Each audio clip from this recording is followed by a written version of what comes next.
Isu Palestin mendominasi lawatan Perdana Menteri di Jerman. Ketegasan Malaysia dalam hal ini sudah masyhur di seantero dunia.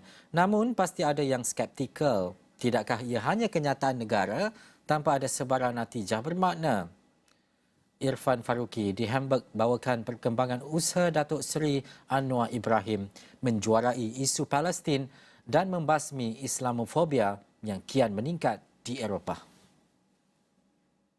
Untuk laporan pada malam ini, kita nak berikan tumpuan kepada sedikit pemerhatian berkenaan dengan pendirian Malaysia, khususnya dibangkitkan Datuk Seri Anwar Ibrahim berkenaan dengan pendirian negara kita berkenaan dengan konflik antara Palestin dan Israel.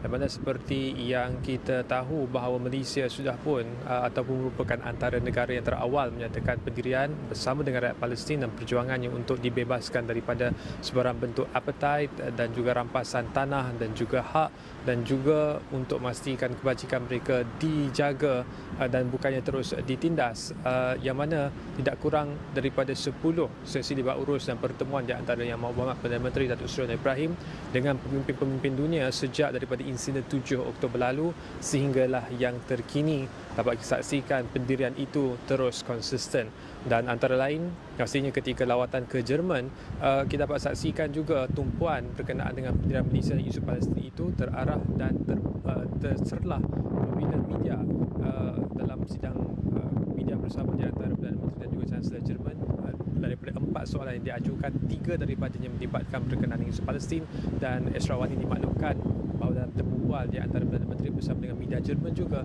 lebih banyak soalan terarah kepada isu berkenaan dengan Palestin. Tetapi apakah konsistensi Malaysia ini tidak membuahkan sebarang hasil? Adakah ia sebarang sekadar desakan semata-mata? Itu yang menarik kerana dalam tempoh 2 hari yang lalu ada perkembangan yang positif untuk rakyat Palestin apabila Senat Amerika Syarikat menyuarakan kritik terhadap Perdana Menteri Israel Benjamin Netanyahu yang menuntut supaya beliau meletak jawatan, dan juga tuduhan yang dilemparkan kepada UNRWA yang mana dikaitkan dengan siri serangan terhadap rakyat Yahudi dan Israel. Tapi kali ini Australia di antara negara yang menyatakan bahawa akan menyekat dana kepada UNRWA kini sudah membuat keputusan untuk menyambung semula pendanaan tersebut. As a lifelong supporter of Israel, it has become clear to me the Netanyahu coalition no longer fits the needs of Israel after October 7th. The world has changed radically since then, and the Israeli people are being stifled right now by a governing vision that is stuck in the past.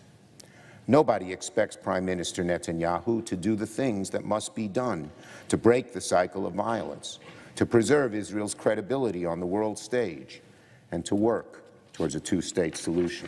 The Australian Government is now finalising an updated funding agreement that will include stringent conditions such as guarantees of staff neutrality and confidence in supply chains.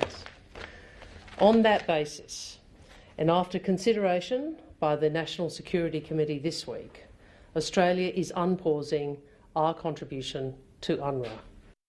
Dan itu sahaja laporan untuk malam ini, dan selebihnya untuk lawatan ke Jerman pastinya hari ini merupakan hari yang terakhir, dan Perdana Menteri jadualkan selepas daripada usai solat Jumaat akan meneruskan acaranya dengan perjumpaan dengan syarikat Nexperia dan diakhiri dengan makan malam dan ucapan bersama dengan badan perniagaan di Hamburg sebelum pulang ke Kuala Lumpur. Laporan itu kita akan bawakan dari ashraqwali.com dari semasa ke semasa, tapi itu sahaja laporan untuk waktu ini. Kembali ke rakan tugas di Pusat Penyiaran Asia.